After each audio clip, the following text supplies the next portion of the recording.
Well, welcome everyone. This is Jeannie White, producer of the Wine and Cheese Show tonight. And Sheila Wilson is the monitor of it, and I will turn it over to Sheila. Here you go, Sheila. Thank you, Jeannie, and thank you, Lillian Caldwell, Passionate World Radio, Talk Radio. And thank you very much for letting us have some time.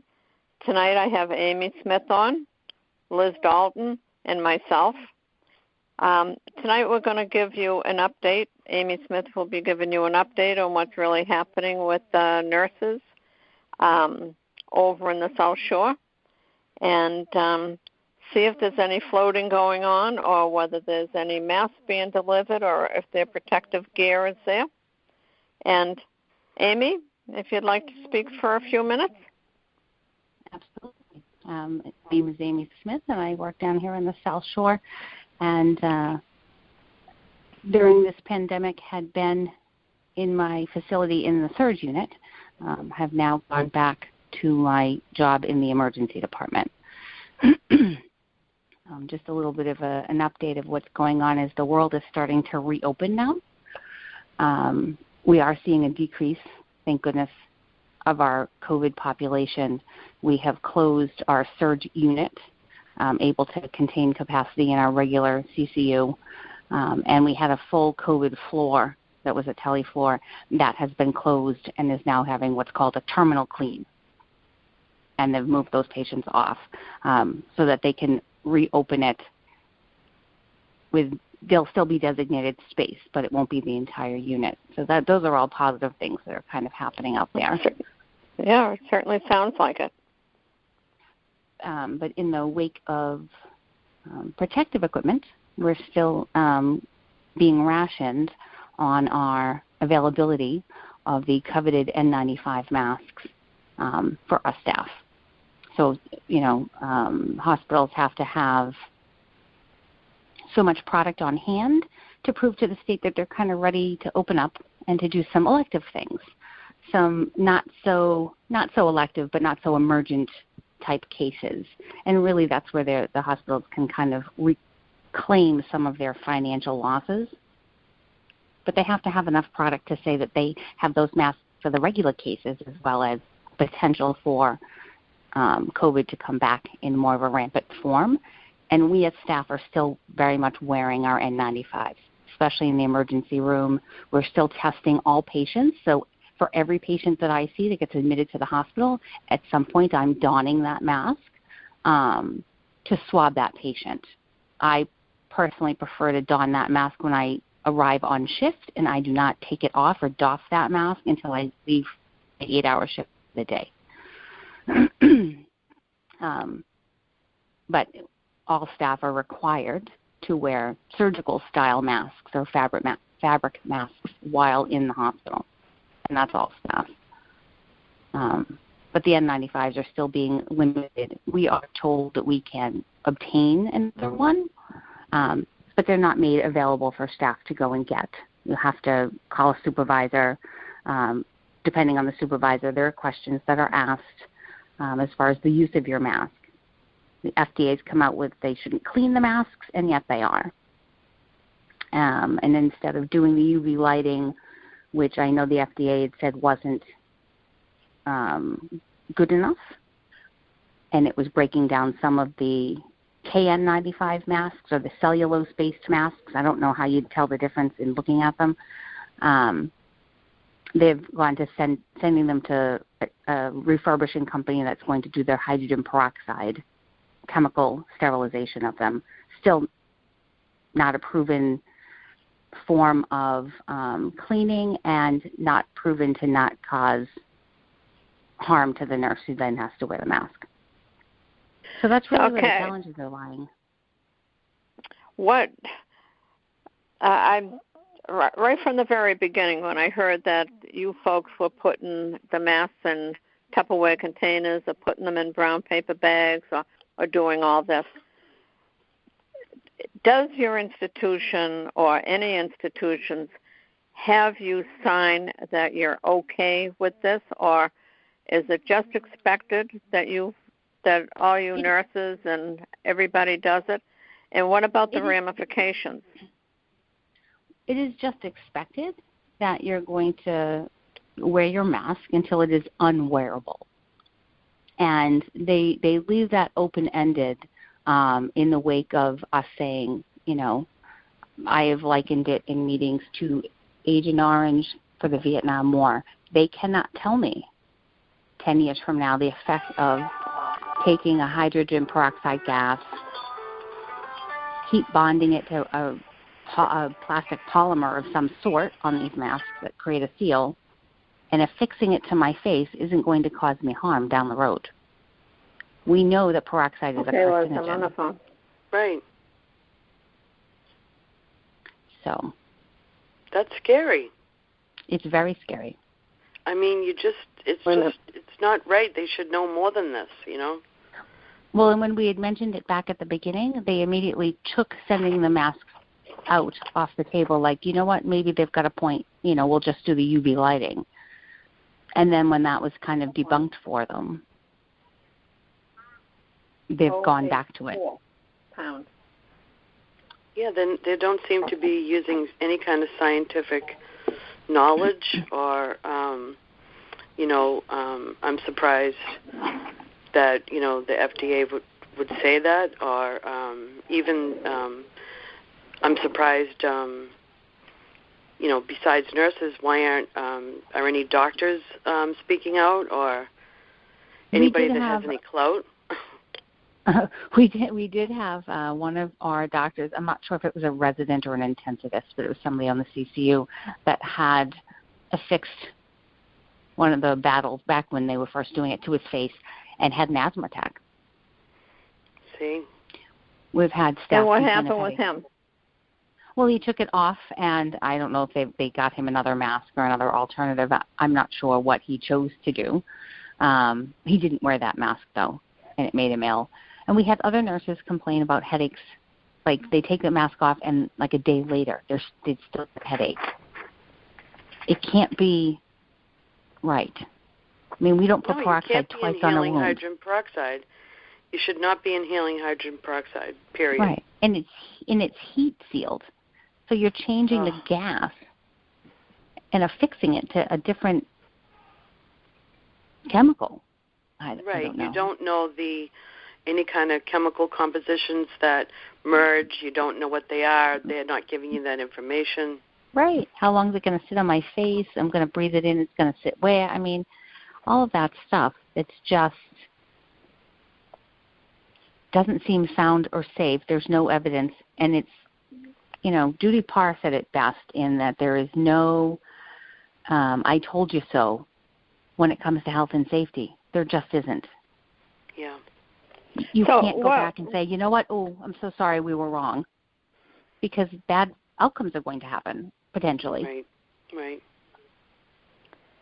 Is there anything that you can do as either with the union or to get everybody to document all this? So in 2 years, if anybody has lung problems, or in a year from now, to know. We have unsafe staffing forms, and in that unsafe staffing includes equipment. Yeah. And so it's not just your numbers necessarily of your nursing staff and ancillary staff. It's also equipment available to you. Yeah. And so nurses are very much encouraged to file those. I hope they do. And you have a copy of them, so you're just not filing them to the institution. And what about OSHA? Are they involved? I'm not sure if OSHA's been involved. We do file the incident reports, get filed to the institution, and they get recorded at the M&A. So they get saved. My guess is that OSHA would fall in line. I mean, they see what's happening through the news, and the FDA, and the CDC. So they're not in the know. Right. I feel like government agencies, in this being such an unprecedented time, as we keep saying it, but then at the same time, still medical science needs to happen, that they're just allowing them to wing it for now because they really don't have a better alternative. and these patients do need to be taken care of, and staff does need to be safe, and I'm not so sure that they have any better answers. Right. It doesn't seem like there's full disclosure in any way from institutions, and I think that the only thing that I had heard recently was from the M&A fighting for nurses to receive workers' comp benefits if they've been out of work. That's a current fight right now. Yes, it is. We have a grievances. Yep, you have grievances. I think it's all going to come up in arbitration. That's why those reports are so important that the union receives them. I do remember, and I feel bad for the people that are not in the union because they have to just acquiesce to their institution.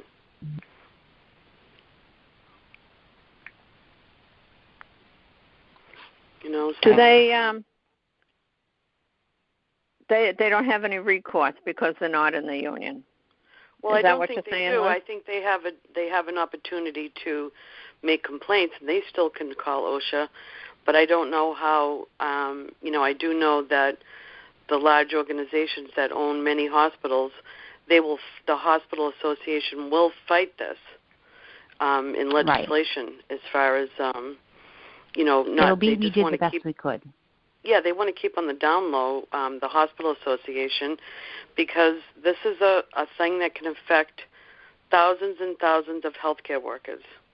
Mm-hmm. And, and I also, another big question is what are the institutions doing to prepare for the expected outbreak in the colder months again, What's going to happen in September? Are they purchasing equipment? Are they doing that? Nobody is coming forward and saying we have a plan for the future now. Now that we learned from this huge mistake, and I haven't heard anything about that.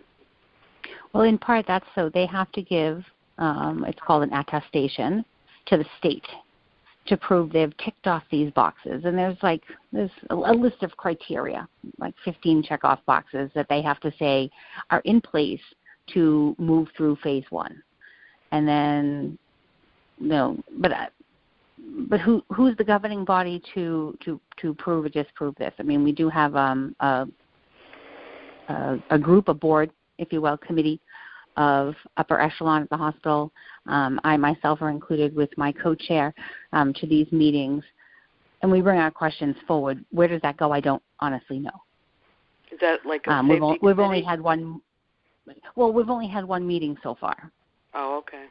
And so in that one meeting, I questioned. I said, so you're saying, let me see if I'm hearing you correctly. You're saying we have all these masks.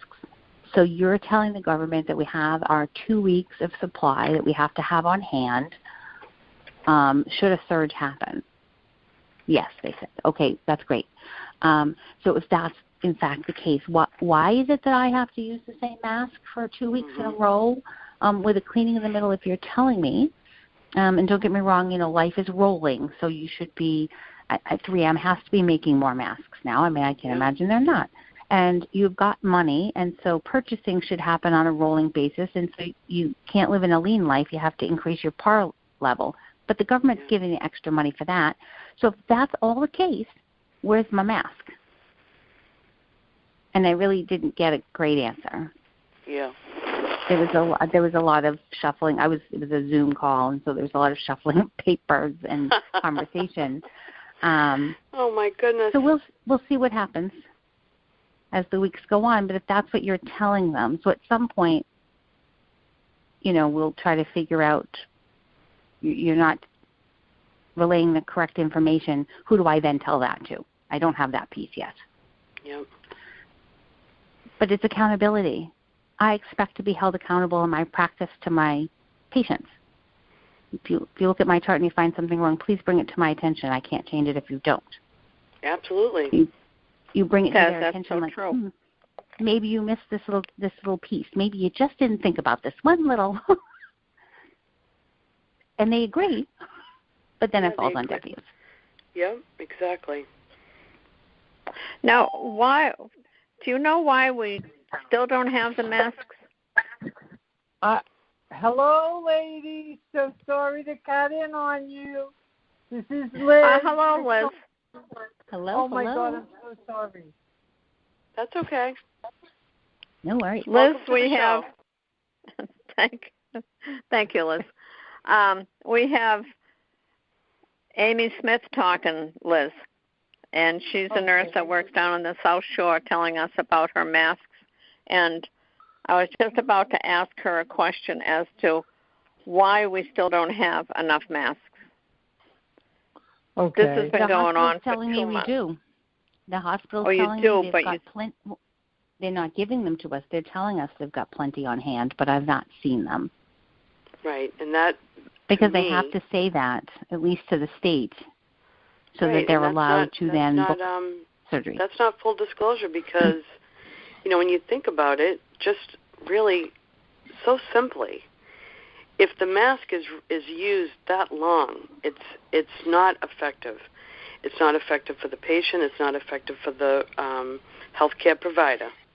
Now, what are they waiting to see? An upsurge in I do see in some Boston hospitals that employees are still testing positive, not as fast and furiously as it was happening before, but it is still happening. So you wonder, does that have any relation to what's happening? So is it a matter of the patients needing to step forward and say, we want our healthcare provider to have a new mask? Because I think if I was going to be, because I have the knowledge, if I was going to be a patient, I would do that, and I would ask that. And if they want to bring the nurse administrator, I would say, I want to be safe, and I want my nurse to be safe, or my doctor to be safe. I would like them to have new masks to take care of me. So I feel like our voices as nurses are we're squelched in so many ways and always have been. I think, maybe it's a tad better than 50 years ago, but I don't think by much. But I think if the patients come forward, it might make a difference. So if anyone's listening out there, if you have to go to the hospital, you ask if your provider can have a new mask because you would feel safer. So that's the message that I have for the people that are listening. Well, I think that's a pretty darn good message. That's a great message. I do too. I think that should absolutely, once the patients start complaining or asking for things, administration usually will try and accommodate them. So I think that's good. That's a good suggestion. Yeah, it's the only thing I can think of at this point in time because all of us have been talking about it for months now, and it's getting drowned out now. So I think now the patients have to, which I do know that patients advocate for themselves better than ever. They have more knowledge.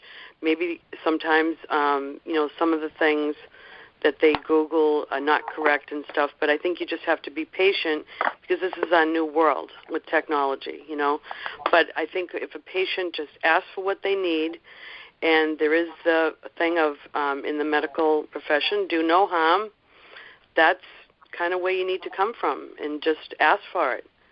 You're paying for it, so you might as well ask for it, and in that same breath, you're helping your healthcare provider. Absolutely. Right. Now, Liz M., you worked in a capacity that you were supervisor, right? Right. So what would you do if one of your nurses said, my patient wants me to have a new mask? Well, I probably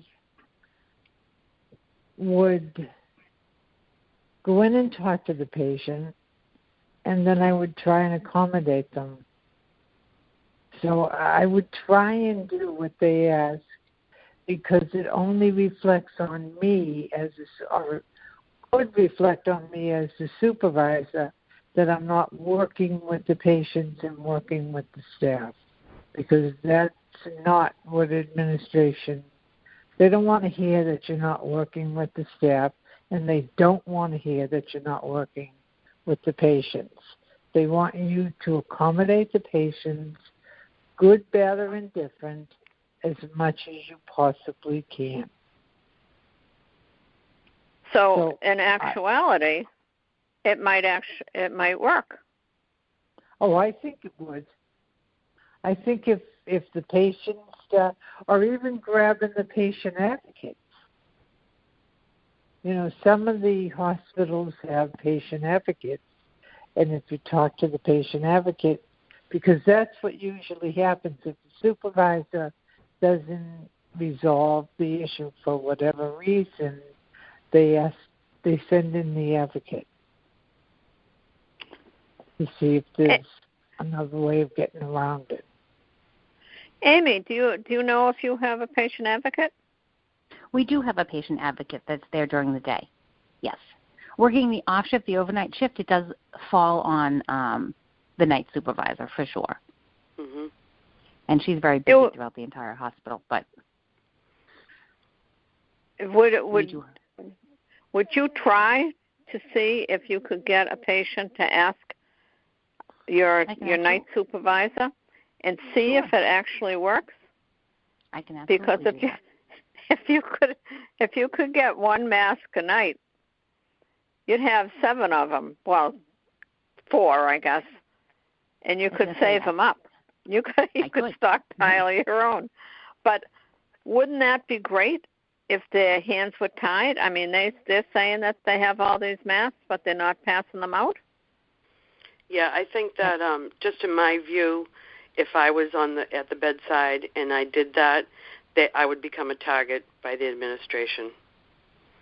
Because because as soon as the patient will say, because it's the truth, the nurse told me to ask, you know. Well, I think it's just we need to educate the people and the public in a different way so that we're not targeting nurses, so that they, you know, because they're gonna. I know how the administration works. You know, they're gonna take that nurse and they're gonna hang her by her toes. I really wouldn't want that to happen. No, I know how they operate, you know. She's absolutely right. They would come after the supervisor because the nights, when you're working, I work evenings on nights occasionally, and you do everything. So if there's any issues during the night, they call you in the morning before you leave because you have to I had to give reports on what was going on and who was looking for what. You know, they were looking for nurses or they were looking for any type of staff, or they wouldn't move people out of the ED, or whatever the issues were, the supervisor got called in. I mean, I could only do it for a year. And then I said, this isn't worth it. I'm out of here. It's an exhausting position. Oh, yeah. It really and truly is. And I was so burnt out that I just went in one day and said, I'm done. You know, I had a zillion sick calls and a zillion patients complaining and doctors. It was just not worth it. Right. Well, I guess that idea goes out the window, but there has to be some way that I can't imagine after 2 months of this the virus, and you still haven't got the personal protection that you need. So what is the hospital's rationale for not giving the nurses what they need? They'll give us a mask, but what they're wanting us to use right now are these refurbished, re-sterilized masks that are chemically treated that aren't safe. They're saying they have enough on hand as they're supposed to have for this reopening per guideline. But,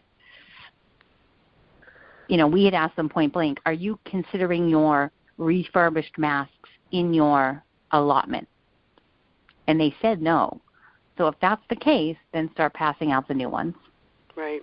But I think, we had mentioned having people call the hospitals and just your local main number of your hospital and leave a little voicemail to the CNO and just say, we would request that all your staff get. What are the unions doing about this?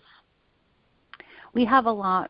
We've got some grievances in. Certainly, it's a lengthy process. However, and a lot of those things are in abeyance because of the pandemic, because we can't really meet and have meetings. So unfortunately, the long, arduous process that it already is has been extended because hospitals really weren't, although they have to acknowledge unions for sure. I mean, we still had a contract and all of those things. It was difficult to fight every fight contractually during that time. And policies changing every day. Exactly. So you kind of just buckled on and held. But we as staff did that, right? We pulled up our boots and we were there. Nurses always do. And we did our job. Always do their job because they think of the patients first. They don't even and initially, we didn't even ask for money because we knew that the hospitals needed to obtain ventilators and masks and gowns, and there was all this equipment, like heavy equipment, that were necessary to treat these patients. So again, you stand and you wait, but really, you just want protective equipment that you should just have on hand. You're not sending the firefighter into the fire and saying, next time I'll get you that mask. Right, exactly. It's do your exactly best. the same thing. Blow on. Do your best. Hold your breath. That's why firefighters always stick up for nurses, you know? Yeah. Yeah. Well, they understand. Yep. Well, let's now that we haven't got very far with the mask, but one of the recommendations is for us to give a call to our local hospitals and ask for the CEO or the nursing administrator and say, we think your nurses need masks. Yeah. Please provide your staff with the safety, safe protective equipment. Clean and new safe protective equipment. Yeah, no, not refurbished. Not refurbished that actually you don't even get the same one back. Somebody else has used it. They're all mixed up, and you have no idea what's going on in those masks. Wow. They wonder why the virus keeps spreading. I wonder. Mm-hmm. I have another question before we end our program, since the time goes by so fast. Anything else coming out with possible anxiety, depression, PTSD, suicides? Anything that your hospital is doing or your unions are doing? I know that M&A has quite a program going, and it's free counseling, and that's on their website. But anything else going on in your hospital setting? Or at our hospital, we have a wellness program, and they have offered up meditation and Reiki and those kinds of things. And one of my coworkers does Reiki. And in the lull of the days that we've had, because we've had some low volume days, she's allowed staff to go and get Reiki. Oh, that's awesome. Nurse. So it has been nice. That's a nice concession because ordinarily they wouldn't do that, but that's really nice. My nurse manager was a nurse in my unit years ago, and she's human. There are two kinds of management. There are managers. There are nurses who go into management because they want things to be better. And then there are managers that hold nursing titles, and they're very different people. Absolutely. Right. That's what I experienced as well. Yeah. They see budgets more than people, and that's right. Exactly. There has to be a happy medium there, There does. But I appreciate my direct manager. I very much appreciate it. That's good. I'm glad that you have a good manager and just someone that has empathy, Mm-hmm. Now, what does your nurse manager think about the mask situation? Has she talked to administration, or is this going on a deaf ear? Well, I know she has gone to management to ensure that the emergency room was fully prepared and fully stocked with what we needed downstairs. I mean, she certainly hears the goings-ons of the rest of the hospital, I'm sure, in her own, management meetings. Is a great voice for nursing as a profession. Yeah. But it's not any easier for her to obtain sometimes the equipment that she wants for her staff. Middle management is extremely hard. Yeah. But really? She's willing to put in the fight. She certainly is. It's just not it's not always she's fast. a better person than I was. I couldn't fight with them. I mean, I went on the floor one night and I did an EKG on someone because the floor was unbelievably crazy, and they called me in and told me that was not my job. Yeah. So you couldn't even help out the nurses when they were stuck. No, yeah. They were. I mean, I did, but they were not. You got into trouble. Yep. So you're right about the patient saying something. They will come down on the supervisor. I'm sure of it. Yeah. Well, let's try to get the message out about that, and I will. And I think it's time to, have the patients empower themselves. Right. And now that they might be even going in for different procedures, that they make sure they're safe. And in that respect, it helps the healthcare provider as well. We're in this together. Absolutely. We are into this all together. Is there anything else we want to discuss at this wine and cheese segment? No, I think Amy, you have something on your mind that you'd like to get out? I can't think of anything else. I think for us, really, the fight is just, again, with making sure that we have continued to receive the protective equipment as this COVID hasn't gone away. So any help we can get in, again, educating the public and not bringing us equipment, but insisting the hospital share the equipment they say they have. Right. If they're opening, if a hospital in your area is opening up to the less emergent type facilities, and they are saying to the I guess the government at large, but the world at large, that they are ready, right? Right. They are prepared under their phase 1 step. They are prepared. They've got some equipment. So please share that with the staff. So that's what we should do. Start making those telephone calls to the nursing administrators, nurses, offices, or the CEO. Why shouldn't he get involved, or she? That's right. Okay, should we end this segment of Wine and Cheese? Sure. Yeah, it was very nice to hear what you're actually going through on the front line, and I support everybody out there 100%. I'm going to talk to, word of mouth gets out there. For me, word of mouth is easier, and tell, that people that I know that are going to be going in the hospital to start requesting for what they need to be safe. And it's too bad. I wish I had known this. My husband just went in the hospital a few days ago, and I would have made a fairly good stink. I am pretty good at doing that. Sheila. That's good, Liz. You're a nurse advocate. Oh, I always was. Yep, and you're great at what you do. Good luck with your husband, and if you go back, now you know what you're going to say. Exactly. I don't wish you going back, though. Right. But I wish I had known, because this is so important. Yeah. It is important. Okay. And I truly support you. Thank you.